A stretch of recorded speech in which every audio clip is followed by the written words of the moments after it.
يمكن تغييره. كان كمان موسى الأسود لما تصل نورا قالت الترجمة الحلوة اللي هو موسى الأسود، وكمان حولت مين؟ موسى الأسود اللي كان إيه؟ هيئته إيه؟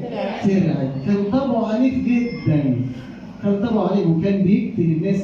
ده موسى كان رئيس عصابة، كان بيقتل قوافل. تحول من رئيس عصابة لشخصية عنيفة جدا غضوبة لموسى الإيه؟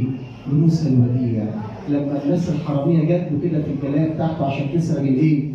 الجفف وأي حاجة في القلاية بتاعته، خدهم وراح لمين؟ لرئيس الدير. قال له اتصرف أنت يا موسى معاهم. عمل إيه موسى معاهم؟ واتكلم وشربهم قدامهم الجفف اللي معاه في الجلاية كلها. يبقى الطبع أحبائي يمكن إيه؟ يمكن تغيير، ويمكن إيه؟ ويمكن عليه.